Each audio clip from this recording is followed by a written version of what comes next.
भारत का नक्शा, कभी सोचा है कि ये सिर्फ एक तस्वीर नहीं बल्कि एक पूरी कहानी है? और इस कहानी को लिखने के जो नियम हैं वो हमारे संविधान के पहले ही भाग में दिए गए हैं। आज हम यही समझेंगे कि भारत की सीमाएं पत्थर की लकीर क्यों नहीं हैं और कैसे हमारी संसद सिर्फ एक साधारण कानून से देश का नक्शा बदल सकती है। तो चलिए इसे समझते हैं। जरा इस नक्शे को देखिए, क्या ये हमेशा से ऐसा था? बिल्कुल नहीं। 1947 का भारत का नक्शा आज के नक्शे से बहुत अलग था। तब से अब तक नए राज्य बने हैं, पुराने राज्यों की सीमाएं बदली हैं, उनके नाम तक बदले गए हैं। ये सब कोई इत्तेफाक नहीं है। असल में ये हमारे संविधान के एक बहुत ही खास डिजाइन का नतीजा है। एक ऐसा डिजाइन जो भारत को एक मजबूत और कभी ना टूटने वाला केंद्र देता है। तो इस डिजाइन की बुनियाद क्या है? इसकी पहली और सबसे मजबूत ईंट है आर्टिकल 1 यानी अनुच्छेद 1। ये आर्टिकल सिर्फ ये नहीं बताता कि देश के दो नाम हैं, इंडिया और भारत। नहीं, ये भारत की आत्मा को, उसके असली कैरेक्टर को डिफाइन करता है। आर्टिकल 1 कहता है India that is Bharat shall be A union of states. अब इन शब्दों में जो सबसे ज्यादा पावरफुल फ्रेज है वो है यूनियन ऑफ स्टेट्स यानी राज्यों का संघ। ये सिर्फ एक टाइटल नहीं है, ये एक ऐलान है।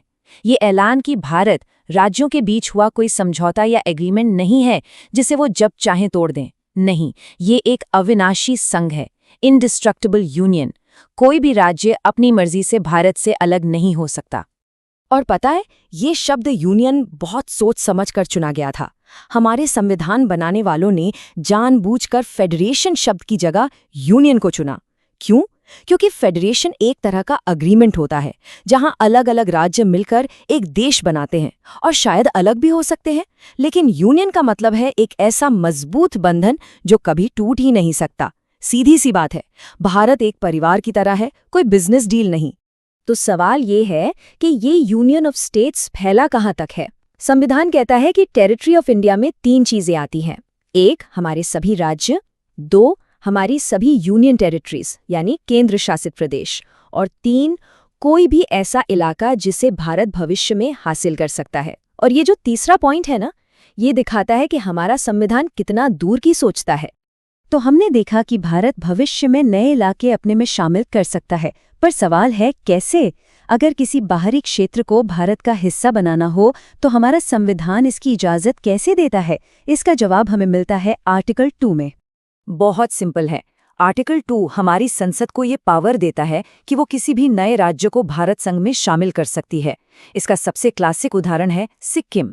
1975 में सिक्किम इसी आर्टिकल के तहत भारत का एक अभिन्न अंग बना। तो एक तरह से ये आर्टिकल भारत का दरवाज़ा बाहर की दुनिया के लिए खोलता है। तो ठीक है, बाहर से नए राज्यों को शामिल करना आर्टिकल 2 का काम है। लेकिन अब आते हैं उस आर्टिकल पर जो शायद इस पूरे भाग का सबसे ज्यादा ताकतवर और सबसे ज्यादा इस्तेमाल होने वाला आर्टिकल है, और वो है आर्टिकल 3। ये संसद को भारत के अंदर का नक्शा अपनी कलम से दोबारा बनाने की जबरदस्त शक्ति देता है। और ये शक्ति कितनी बड़ी है, जरा सोचिए। संसद किसी भी राज्य में से एक नया राज्य बना सकती है, किसी राज्य का एरिया घटा या बढ़ा सकती है, उसकी बाउंड्री बदल सकती है, यहाँ तक कि किसी राज्य का नाम भी बदल सकती है। याद है जब आंध्र प्रदेश से तेलंगाना राज्य बना था? वो इसी आर्टिकल 3 की पावर का एक परफेक्ट उदाहरण है। पर क्या ये करना इतना आसान है? प्रोसेस काफी सीधा है। ऐसा कोई भी बिल सबसे पहले राष्ट्रपति की सिफारिश पर ही संसद में आ सकता है।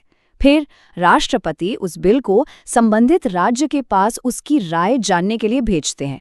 लेकिन, और यहीं पर सबसे बड़ा पेच है, संसद उस राज्य की राय मानने के लिए बिल्कुल भी मजबूर नहीं है। मतलब अगर राज्य ना भी कह दे तब भी केंद्र सरकार संसद में उस बिल को पास कर सकती है।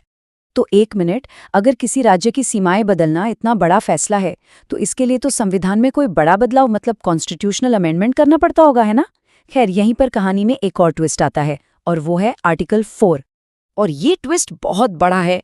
आर्टिकल 4 एकदम साफ साफ कहता है कि आर्टिकल 2 या 3 के तहत राज्यों को बनाने या उनकी सीमाएं बदलने के लिए जो भी कानून बनाया जाएगा उसे संविधान का संशोधन यानी कॉन्स्टिट्यूशनल अमेंडमेंट नहीं माना जाएगा। इसका मतलब क्या हुआ? इसका सीधा मतलब ये है कि आर्टिकल 368 वाली मुश्किल प्रक्रिया जिसमें 2/3 बहुमत की जरूरत पड़ती है वो यहाँ लागू ही नहीं होती। राज्यों का नक्शा बदलने के लिए संसद में बस एक सिंपल मेजॉरिटी यानी साधारण बहुमत की जरूरत है। 50% से बस 1 वोट ज्यादा। और यही चीज भारत के ढांचे को इतना फ्लेक्सिबल बनाती है। ये एक बहुत बहुत बड़ी शक्ति है। पर क्या इस शक्ति की कोई सीमाएं हैं, कोई लिमिट्स? जी हाँ, बिल्कुल है। और इन सीमाओं को समय समय पर हमारे सुप्रीम कोर्ट ने ही तय किया है। 1960 में एक बहुत ही मशहूर केस हुआ था, बेरूबारी यूनियन केस। इसमें सुप्रीम कोर्ट ने एक लक्ष्मण रेखा खींच दी। कोर्ट ने कहा कि देखिए, संसद देश के अंदर राज्यों का नक्शा तो बदल सकती है, लेकिन वो भारत की जमीन का कोई टुकड़ा किसी दूसरे देश को नहीं दे सकती। अगर ऐसा करना है तो उसके लिए आर्टिकल 368 के तहत एक प्रॉपर कॉन्स्टिट्यूशनल अमेंडमेंट करना ही होगा। और अभी हाल ही में 2023 में जम्मू कश्मीर से जुड़े आर्टिकल 370 के मामले में सुप्रीम कोर्ट ने एक और अहम बात कही। कोर्ट ने यह साफ किया कि संसद के पास ये शक्ति है कि वो किसी पूरे राज्य को यूनियन टेरिटरीज में बदल सकती है। इस फैसले ने संसद की आंतरिक शक्तियों पर एक और मजबूत मोहर लगा दी। तो इस पूरी चर्चा का क्या मतलब निकलता है? ये सब एक बहुत ही यूनिक और खास संविधानिक डिजाइन की ओर इशारा करता है, जो है भारतीय राष्ट्र की एक लचीली नींव, अ फ्लेक्सिबल फाउंडेशन। अगर इस पूरे कॉन्सेप्ट को एक लाइन में समझना हो तो वो ये है जो अक्सर कही जाती है, भारत विनाशी राज्यों का एक अविनाशी संघ है, an indestructible union of destructible states. इसे एक इमारत की तरह सोचिए। इस इमारत की बाहरी दीवारें, इसकी नींव, ये सब अविनाशी हैं, इंडिस्ट्रक्टिबल, इन्हें कोई नहीं तोड़ सकता।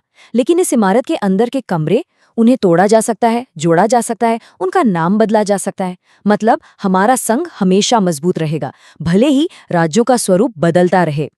हमारे संविधान के इसी अनोखे लचीलेपन ने भारत को 75 सालों से ज्यादा समय से एक साथ जोड़े रखा है और जरूरत के हिसाब से बदलने की ताकत भी दी है। लेकिन ये शक्ति अपने साथ एक बहुत बड़ी जिम्मेदारी भी लाती है।